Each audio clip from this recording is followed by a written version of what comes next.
श्री नागर सिंह चौहान वन मंत्री मध्य प्रदेश शासन से माननीय श्री भूपेंद्र यादव जी पर्यावरण वन एवं जलवायु परिवर्तन मंत्री भारत सरकार का आप औषधीय पौधा और स्मृति चिन्ह भेंट करके सम्मान करने का कष्ट करें।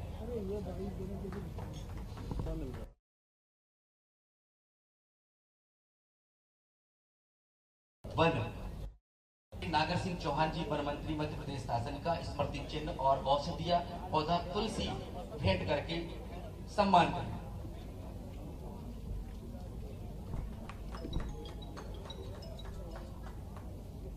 और हमारी दीदियां जो माननीय मुख्यमंत्री जी के लिए स्वागत के लिए पूरी आतुरता से इंतजार कर रही थी, साफा, बैलगाड़ी, गदा, श्रुति, सुरभा, हवन, डीजे का गिलास। श्योपुर जिले में 5445 समूह से 65,220 महिलाएं जुड़ी हैं।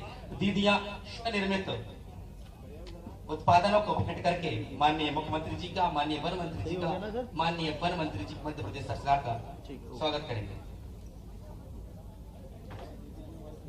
सामने अरे इनसे बोलो यार, सामने से तो हट जाओ। अरे मैडम, दीदियां साफा पहनाकर, अरे उनको बोलो जोरदार तालियां बजाई, चारों ओर से शानदार जानदार तालियां बजाकर माननीय मुख्यमंत्री जी का स्वागत सम्मान करें। साफा पहनाकर। और खरादी के लिए श्योपुर प्रसिद्ध है। खरादी की बैलगाड़ी जो श्योपुर में ही निर्मित की जाती है, माननीय मुख्यमंत्री जी का, माननीय वन मंत्री जी का, माननीय वन मंत्री जी मध्य प्रदेश शासन का स्वागत करेंगे। NRLM स्वच्छता समिति, पंचायत एवं ग्रामीण विकास विभाग और गदा, शक्ति का प्रतीक गदा भेंट करके, और बहुत ही महत्वपूर्ण श्रुति एवं सर्वा जो बड़ी बड़ी चम्मचें हवन करने के लिए बनाई जाती है, आहुति डाली जाती है, वो श्रुति और सर्वा। और बीजे का गिलास, बीजे का गिलास स्वास्थ्य के लिए लाभदायक है। माननीय मुख्यमंत्री जी का, वन मंत्री जी का स्वागत करेंगे।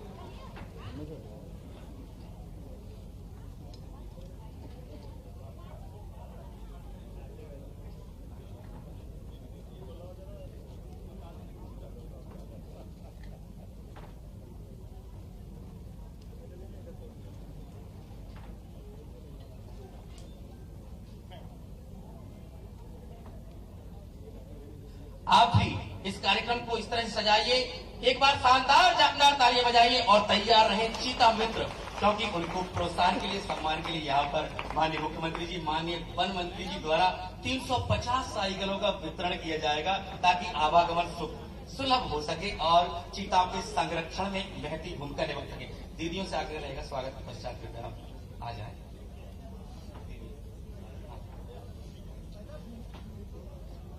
चीता मित्र जो कूनो वनमंडल में चीताओं के संरक्षण के लिए बहुत महत्वपूर्ण भूमिका निभा रहे हैं, 350 साइकिलों का वितरण किया जाएगा। प्रतीकात्मक रूप से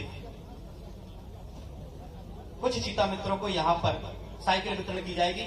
हम आमंत्रित करेंगे रामलाल आदिवासी अगरा, कृपया शीघ्रता से मंच पर आए और मुख्यमंत्री जी साइकिल की चाबी भेंट करके साइकिल प्रदान करेंगे। भाईसराम आदिवासी अगरा से शीघ्रता से यहाँ दीपक कुशवाहा, संग्राम आदिवासी, चेतन भरद्वाज, इन सबको साइकिल प्रदान करके माननीय मुख्यमंत्री जी प्रोत्साहित करेंगे। और ये वही चीता मित्र हैं, जब चीताओं पर कोई आपदा विपदा आई है, इन्होंने ईश्वर की शरण ली है और इन्होंने एक ही बात कही है, कर लेंगे जब तक पढ़ लेंगे रामायण गीता। प्रार्थना है महाकाल से, सुरक्षित रहे हमारे चीता, सुरक्षित रहे हमारे चीता। और कूनो राष्ट्रीय उद्यान में उत्कृष्ट कार्य करने वाले कर्मचारियों का माननीय मुख्यमंत्री जी प्रशस्ति पत्र भेंट करके सम्मान करेंगे। सोनी, रूपेंद्र कुशवाहा, KP सिंह, लाल उइके, मोहम्मद सिंह चौधरी, कृपया मंच पर आए, इधर से निकलते हैं। कॉर्बेट फाउंडेशन द्वारा किसानों को हितों की फसल की रखवाली की सहज सुगम बनाने के लिए सोलर लाइट उपलब्ध कराई जा रही है। हरिमोहन आदिवासी, हल्की आदिवासी, मोतीलाल आदिवासी, शंकर सिंह आदिवासी। और कॉर्बेट फाउंडेशन द्वारा सिलाई का प्रशिक्षण भी मास्टर ट्रेनर द्वारा दिया जाएगा। इसका प्रमाण पत्र किरण आदिवासी जी को यहाँ पर प्रदान किया जाएगा।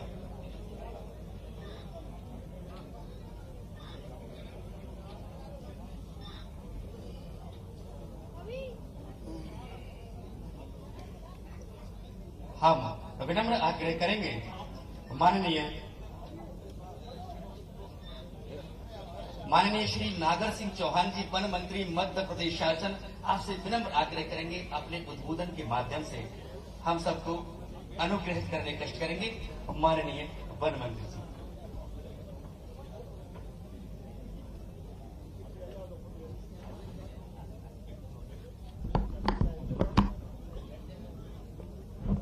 थोड़ा रखना।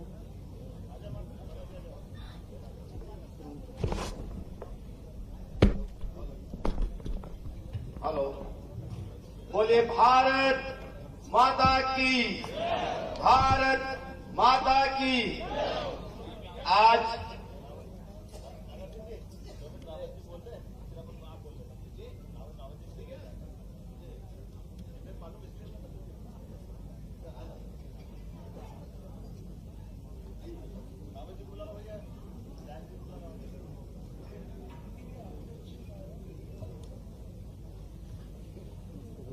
माननीय श्रीमान रामनिवास रावत जी अपना उद्बोधन देंगे।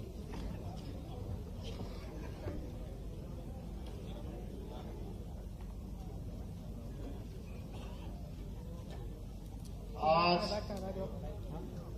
विजयपुर विधानसभा क्षेत्र के इस वनांचल में पूनो अभयारण्य के पास बसे हुए इस क्षेत्र में जो लंबे समय से एक पिछड़े हुए क्षेत्र के रूप में जाना जाता है, हमारे बीच में मध्य प्रदेश के परम आदरणीय सम्माननीय मुख्यमंत्री जी मोहन यादव जी आज इस वनांचल में पधारे हैं। पहले तो मैं समझता हूं कि प्रथम बार मुख्यमंत्री बनने के बाद विजयपुर का ही प्रोग्राम बना था, लेकिन किसी कारणों से वो नहीं आए। तो मैं इस वनांचल की पूरी जनता से निवेदन करूंगा, जितने भी आगे पीछे बैठे हुए हैं, कि माननीय मुख्यमंत्री जी का जोरदार तालियां बजाकर उनका स्वागत करेंगे। इसी के आदेशों में मंचासीन भारत सरकार के केंद्रीय वन मंत्री श्री भूपेंद्र यादव जी, मंचासीन मध्य प्रदेश सरकार के वन मंत्री आदरणीय नागर साहब, सम्माननीय श्योपुर के विधायक बाबू जंडेल जी, पूर्व विधायक, जिला पंचायत अध्यक्ष, जनपद अध्यक्ष और मंचासीन उपस्थित समाज सम्मानित साथी, मैं माननीय मुख्यमंत्री जी एक निवेदन करना चाहूंगा। ये अति पिछड़ा हुआ क्षेत्र है, केंद्रीय मंत्री जी से भी और मुख्यमंत्री जी से भी अति पिछड़ा हुआ क्षेत्र है और आज भी अति पिछड़ा हुआ है। हम यहाँ पे सबसे ज्यादा प्रिविलेज ट्राइब्स ग्रुप आदिवासी शहरिया निवास करते हैं। बहुत लंबे समय से आजादी के बाद से हम इनके विकास की बात करते रहे हैं, चाहे हमारा शासन रहा हो कांग्रेस का, चाहे बीजेपी का शासन रहा हो। आप और हम जब राजनीति में आते हैं तो हमारा एक ही उद्देश्य रहता है कि जनता की सेवा करना, क्षेत्र का विकास करना, क्षेत्र के विकास के लिए काम करना और गरीबों की सेवा करना। चाहे किसी भी पार्टी का प्रतिनिधि हो, हमेशा यही उनकी इच्छा रहती है। तो मैं चाहता हूं कि कुछ कामों के लिए निवेदन करूंगा। आखिर ऐसी क्या कारण है कि हम इतने लंबे समय के बाद सुविधाएं देते जा रहे हैं, लेकिन यहां से गरीबी अभी तक नहीं मिट पाई। गरीबी हटाने का नारा इंदिरा जी ने भी दिया, आवास देने की प्रक्रिया इंदिरा जी ने भी चलाई और उनको पेंशन देने की योजना भी चलाई। ये सारे काम किए और चलते आ रहे हैं। पहले छोटा आवास मिलता था, अभी आपके समय में सभी को आवास दिए जा रहे हैं, लेकिन आज भी हम वही की वही हैं। मुझे मालूम है कि जनमन योजना के तहत लगभग सभी शहरी आदिवासियों को आपने आवास देने की संकल्प लिया है और सभी का सर्वे भी हो गया। लेकिन ये समस्या खत्म कब होगी? जब होगी जब हम उनकी गरीबी मिटाएंगे। इसमें मैं यही निवेदन करूंगा कि हम भी काम करते हैं, आप भी काम करते हैं, प्रशासन भी काम करता है, हम उनको सहयोग करते हैं, योजनाओं का लाभ दिलाते हैं, लेकिन कभी उनको ये नहीं बताया, हमें सोच में वैचारिक रूप से क्रांति लानी होगी कि ये सहयोग आपका गरीबी मिटाने के साथ साथ आपको खुद अपने पैरों पर खड़े होने के लिए सहयोग किया जा रहा है। आज आवास दे देंगे, सभी के आवास बन जाएंगे, लेकिन जैसे ही उनके बच्चे फिर बड़े होंगे आवास की मांग फिर उठने लगे। हम ऐसी व्यवस्था बनाएं, ऐसा सोच विकसित करें कि अब आवास देने के बाद आगे उन्हें जरूरत न पड़े, वो खुद सक्षम बने, खुद सशक्त बने और खुद के आवास बनाएं। हम उन्हें ऐसी सुविधाएं प्रदान करें कि वो पढ़े, आगे बढ़े और नौकरियों में उनको ज्यादा से ज्यादा पहुंचाने का काम करें। शिक्षा की तरफ हमें ध्यान देना पड़ेगा। माननीय मुख्यमंत्री जी, मैं आपसे निवेदन करूंगा कि जो विशेष पिछड़ी जनजाति के बच्चे हैं, थोड़ा बहुत पढ़ लिख जाते हैं, उनके लिए ये व्यवस्था पहले से ही जीएडी के सर्कुलर में है कि उनको बिना प्रतियोगी परीक्षा में भाग लिए बिना सीधे नौकरी में नियुक्ति देने की व्यवस्था है। तो मैं तो चाहता हूं इस व्यवस्था को लागू करें। जिन जिन पदों पर सीधी भर्ती के पद दिए जा सकते हैं वो दिए जाएं और सीधी नियुक्तियां दी जाएं। इस पूनो पालपुर अभयारण्य जिसके लिए आप आए हैं सीता प्रोजेक्ट के लिए, इसकी संकल्पना 1994-95 में की गई थी। 28 गांवों को विस्थापित किया गया और ये इसकी कल्पना मुख्यतः गुजरात में पाए जाने वाले एशियाटिक शेरों को, लोयनों को लाने के लिए यहाँ इसको विस्थापित कराया गया था, इसको डेवलप किया गया था। लोयन तो नहीं आए लेकिन चीता प्रोजेक्ट दिया, हमें खुशी है। अगर वो लोयन आते तो और अच्छा होता। हम चाहेंगे कि आप इसको आगे बढ़ाने में सहयोग करेंगे। एक निवेदन और करूंगा, इस क्षेत्र भले ही पिछड़ा हुआ है लेकिन इसकी पहचान भी कुछ बुराइयों के रूप में है तो कुछ अच्छाइयों के रूप में हो। पूरे देश में सर्वाधिक गिर नस्ल की गाय यहाँ श्योपुर जिले में पाई जाती है। सर्वाधिक गिर नस्ल की गाय, जिन गायों की सेवा करने का आप नारा देते हो, सर्वाधिक गैया यहाँ गिर नस्ल की दुधारू गाय पाई जाती है। हम चाहते हैं कि इनके संवर्धन और संरक्षण के लिए एक गो अभयारण्य बनाया जाए और दुग्ध उत्पादित आधारित उद्योगों को प्रारंभ किए जाने की व्यवस्था की जाए। हम ये भी चाहते हैं, चूंकि वनांचल है, कूनों के विस्तार सेंचुरी बनने के बाद, राष्ट्रीय अभयारण्य बनने के बाद ये समस्या आती है। इस क्षेत्र के अधिकांश लोगों की 50% जीविका कृषि के साथ साथ पशुपालन पर निर्भर करती है। क्योंकि अभयारण्य बनने के बाद, राष्ट्रीय अभयारण्य बनने के बाद पशु अंदर नहीं जा सकते, तो बफर जोन में उन्हें चराने की सुविधा दी जाए और इसी के साथ साथ वो अंदर न जा पाए। तो इसके लिए आवश्यक है, हम चाहते हैं माननीय केंद्रीय मंत्री जी कि पूरी जो कोर एरिया है आपका, उसकी बागड़ करा दी जाए तो ज्यादा अच्छा होगा। और इसी के साथ साथ हमारे आदिवासी भाई और बहन पहले अपनी जीविका के लिए एक साधन और था, जंगलों से चीड़ और गोंद एकत्रित किया करते थे। तो आज भी कहीं रोक नहीं है, आपकी ही वन विभाग की नीतियों में चीड़ और गोंद लाने के लिए वो स्वतंत्र है, लेकिन यहाँ वन विभाग ने उनका चीड़ और गोंद लाना बंद करा दिया गया है। तो मेरा आपसे निवेदन है कि वो अपनी जीविका चलाने के लिए सुचारू रूप से कोर एरिया में नहीं जाएंगे, लेकिन बफर जोन में और बाहर के जंगलों, बफर जोन में और बाहर के जंगलों में उन्हें चीड़ और गोंद लाने की व्यवस्था की जाए। माननीय सीएम साहब को बहुत जल्दी है, आपने समय दिया। मैं 2 लाइन में बात खत्म करता हूं। यहाँ के क्षेत्र के लिए कराहल को नगर पंचायत बनाने की व्यवस्था की जाए, ये मेरी मांग है माननीय मुख्यमंत्री जी। और इसी के साथ साथ यहाँ पर चूंकि अब अभयारण्य भी बन गया है और पिछड़ा हुआ क्षेत्र है, तो एक प्राथमिक स्वास्थ्य केंद्र खोलने की यहाँ शेषपुरा में आप घोषणा करेंगे तो काफी अच्छा होगा। आपने और यहाँ के जो वनग्राम है वहाँ पर आवास के लिए पट्टे नहीं दे पा रहे हैं, तो वन ग्रामों को राजस्व ग्राम में घोषित कराने की व्यवस्था करें, ऐसी मैं अपेक्षा करता हूँ। और इसी के साथ साथ यहाँ इस क्षेत्र में भील बुलाला और पटेलिया जाति के भी आदिवासी रहते हैं। ये सब बाहर से माइग्रेट होके आए हैं, इस कारण से इनके बच्चों को सर्टिफिकेट नहीं बन पा रहे एसटी के। ऐसी व्यवस्था बनाई, ये बड़ी दुर्भाग्य की बात है। एसटी के होने के बाद भी उनके सर्टिफिकेट नहीं बन पा रहे हैं, तो इसके लिए भी ये व्यवस्था कराए। और सिंचाई सुविधा के विस्तार के लिए कूनो फर्स्ट और कूनो सेकेंड ये इसका सर्वे हो चुका है, इसको स्वीकृत कराने की व्यवस्था कराए। और इसी के साथ साथ मैं निवेदन करूंगा माननीय मुख्यमंत्री जी, प्रशासन उसी तरह से चलेगा जैसा आप चाहो।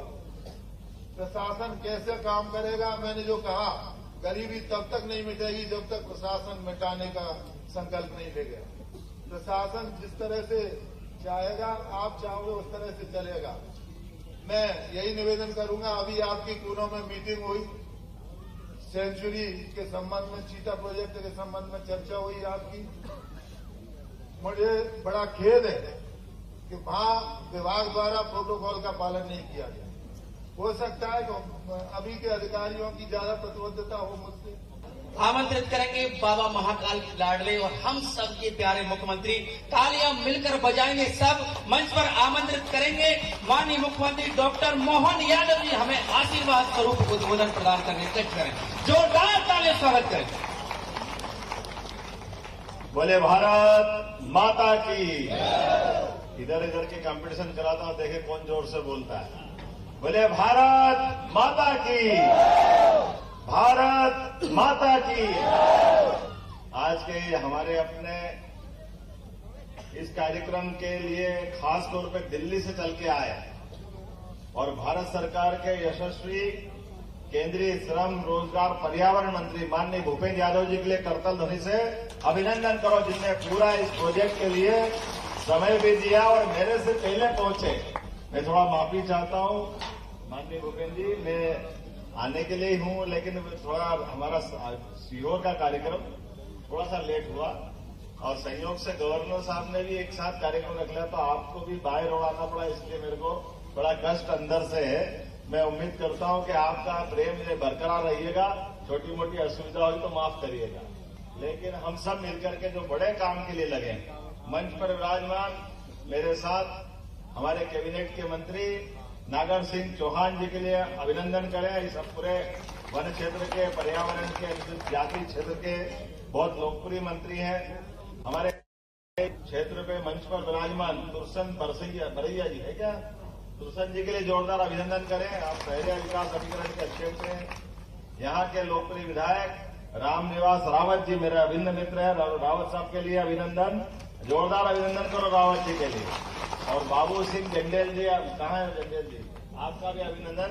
जंडेल जी हमारे जोधपुर के विधायक हैं। श्रीमती कुट्टीबाई जिला पंचायत की अध्यक्षा, श्रीमती रेणु सुजीत गर्ग नगर पालिका श्योपुर के अध्यक्ष, श्री कमलेश कुशवाहा जी नगर पालिका विजयपुर के अध्यक्ष, श्री भरोशीबाई सुमन नगर परिषद बड़ौदा के अध्यक्ष, श्रीमती रीना मीना जनपद श्योपुर के अध्यक्ष है क्या मंच पर, सिंह रावत जी, श्री बत्तो भाई, श्री सुरेंद्र जाट जी, दिनेश राज दुबोलिया जी, मिथिलेश मीना जी, सीताराम राठौड़ जी, विश्राम कुशवाहा जी, नरेश कुशवाहा जी, मनीष नागौरी जी, सत्यनारायण यादव जी, हरि सिंह मीणा जी, परीक्षित धाकड़ जी, पुनीत शर्मा जी, मनोज सोनी जी, बंटी चौहान, श्रीमती सरोज तोमर, श्री जगदीश नागर, श्री राजू सुमन, पूरन आर्य और अकरम खान, और हमारे पुराने भोले वाले सीताराम जी। जोरदार सीताराम जी के लिए तालियां बजाएं। आपने इस पूरे क्षेत्र में आज का दिन ये खास करके, वैसे तो लगातार यशस्वी प्रधानमंत्री नरेंद्र मोदी जी और भूपेंद्र यादव जी के लिए अभिनंदन करिए। बहुत दिन का ये माननीय रावत जी ने कहा था, बात सही है, एक प्रोजेक्ट के लिए जगह रिजर्व की गई, लेकिन कभी कभी क्या परमात्मा कुछ और मंजूर होता, हम करते कुछ और है। ये उसका उदाहरण है जिस प्रकार से हम इसमें आगे बढ़े। लेकिन आज ये वन्य जीव के लिए रिजर्व फॉरेस्ट बनाने की जो कल्पना थी, वाकई ये अद्भुत इतिहास बन रहा है, जिस इतिहास के माध्यम से एक ऐसी परिस्थिति जो पूरे एशिया महाद्वीप में, जो प्रजाति अब हमारे बीच में 70 साल पहले चली गई, उसको पुनर्स्थापित करने का जो प्रकल्प ला रहे हैं। और ये हमारे ही अपने, आज ये जिस बात के लिए मैं आज दिन में मीटिंग में बैठा था रावत जी, और बता रहे थे कि गांधी सागर के अंदर जो पुराने चित्रांकन हजारों साल लाखों साल पुराने होंगे, उसमें चीता के चित्र बने हुए, और ये जाने अनजाने हमसे प्रकृति के साथ जो छेड़छाड़ करते हैं, जो भी कारण हुआ होगा, लेकिन आज परमात्मा की दया से बदलते दौर में एक नया प्रकल्प खड़ा हुआ, और वाकई में पहली बार आया हूं, आप सबको प्रणाम करता हूं। मुझे इतना आनंद आया कि अपने परिवार में आ गया मुझे। पुलिस वाले रोक रहे हैं और मेरे भाई रुक नहीं रहे, ऊपर ऊपर गिरते गिरते कोई माला पिला रहा, कोई हाथ मिला रहा, कोई जिस प्रकार से आत्मीयता दे रहा है, मुझे लगा कि बार बार आना पड़ेगा, एक बार से काम नहीं चलेगा, ये प्रेम आपका हमारा बरकरार रहे। बिल्कुल मैं आपसे सहमत हूं। हमारे लिए वन्य जीव के बीच में रह करके ये जो आपने पर्यावरण के प्रति जो अपना एक जीवन ढाला, इसकी कई कठिनाइयां दूर से देखो तो, लेकिन जो आज की मीटिंग में मैं बैठा था, उस मीटिंग में माननीय भूपेन्द्र जी ने जो लाइन दी है, निश्चित रूप से हम उस पर बढ़ेंगे। आपने कहा कि केवल चीता प्रोजेक्ट करने से काम नहीं चलेगा, और ये बात भी सही है। मध्य प्रदेश को कई मामलों में गर्व है, वो देश का बाकी राज्यों में से नंबर 1 है, वो टाइगर रिजर्व में नंबर 1 है, वो गिद्ध प्रदेश में नंबर 1 है, वो लेपर्ड या तेंदुआ प्रदेश में नंबर 1 है। ऐसे कई मामलों में अब अपना चीता में भी नंबर 1 हो गया है। इसलिए इस प्रोजेक्ट की सफलता हम पे ज्यादा जवाबदारी के साथ, लेकिन केवल वन्य जीव के आधार पर हम अपने यहाँ के इकोनॉमी बदलने की दिशा में ये बहु एंगल से चलना पड़ेगा। अलग अलग कोण से हम बढ़ेंगे। हमने कहा कि केवल फॉरेस्ट डिपार्टमेंट के भरोसे रह करके भी हम आगे नहीं बढ़ेंगे। फॉरेस्ट का लाभ तो मिलेगा ही, वो सबसे अग्रगण्य है, उसका स्थान सबसे नंबर 1 में है। लेकिन फॉरेस्ट के अलावा भी, जैसे हम सबकी मंच की भावना है, रावत जी ने भी कहा और हम सबकी भावना भी है कि हमारे अपने यहाँ के क्षेत्र के लोग क्यों छोटा मोटा काम करके रहे अपने जीवन में। ये माननीय मोदी जी के लिए एक बार फिर अभिनंदन करो, जिन्होंने अपने गरीब से गरीब आदमी के जीवन में बदलाव लाने के लिए कितना बड़ा मन है उनका कि हाँ, हमारे गरीब लोगों के भी मकान बनना चाहिए, उनका आशियाना बनना चाहिए। और इसका आशियाना बनने के लिए बेगा शहरिया, ये तो दुर्सन जी, अब आपके यहाँ तो 2 लाख रुपया हो गया है। ये जो अंतर था ना पहले 2.5 लाख रुपया हो गया, 239 हो गया समझो। तो आज अपने पास 2.5 लाख का मकान तो आराम से मिलता है। जो आपने दूसरी बात मुझे बताई है कि आपने बीच में से एक तो यहाँ कुछ एक सड़क की बात आई है, तो एक सड़क की तो मैं यही घोषणा कर रहा हूँ अभी आपके बीच में से, जिनके कारण से आने जाने के लिए 19 करोड़ की लागत से पाली बर्दा बुजुर्ग जंक्शन से चिकित्सा महाविद्यालय तक के सड़क का निर्माण किया जाएगा, जिसके माध्यम से क्षेत्र के विकास की एक बड़ी मदद मिलेगी। आपने कोई प्राइमरी हेल्थ सेंटर की बात कही या इसी जगह की, क्या उससे ही पूरा, तो मैं यहीं से एक नया छोटा चिकित्सालय बनाने की घोषणा करता हूं, जो अपने बीच में यहां के लोगों को लाभ देगा। इसके अलावा जो आपने चाहा है, हमारे पास खास करके इसी क्षेत्र में कूनो राष्ट्रीय उद्यान पे इंडियन ऑयल कॉर्पोरेशन के माध्यम से पेट्रोल पंप का भूमि पूजन भी आज ही किया है, ताकि भविष्य में पेट्रोल लेने के लिए भी जाने के लिए दूर नहीं जाना पड़ेगा, यही वो सौगात मिलेगी। मुझे ध्यान में आया कि लगभग कितने मित्रों को साइकिल दे रहे हैं यहाँ पे 350 किस किस को मिल रही है साइकिल, किस किस को मिल रही है, ये क्या बात है, जोरदार ताली बजाओ। 350 साइकिल की सौगात यहाँ दी जा रही है। ये अपने क्षेत्र के अंदर अपने जीवन में भी बदलाव लाएगी, और भविष्य में उम्मीद करेंगे आपको मोटरसाइकिल मिले। चिंता मत करो, आप अपने काम धंधे इतने खुलेंगे कि हमारे लोग आज मोटरसाइकिल चलाए, कल मोटरसाइकिल चलाए।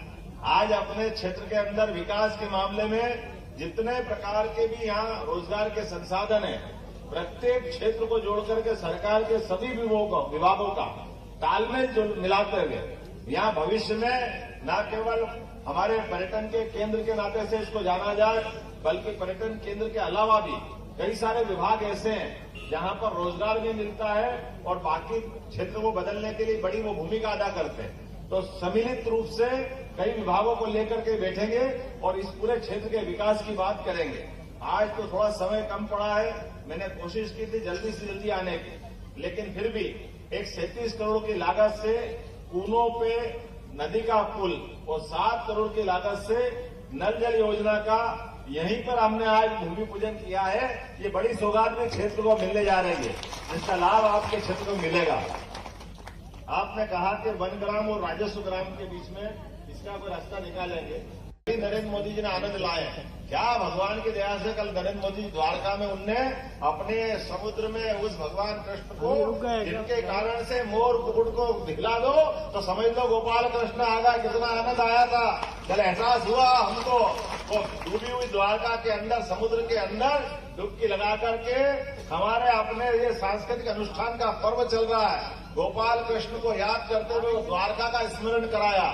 और वो भेंट द्वारका तक जाने के लिए बार बार की जो झंझट थी कि इसमें पानी के जहाज में बैठो और आदमी अच्छा मजबूत हो तो फट मिल जाए और गरीब आदमी को तकलीफ आती थी, मालूम पड़ा है मोदी जी इसीलिए जाने जाते हैं। उन्होंने वो झंझट ही खत्म कर दी।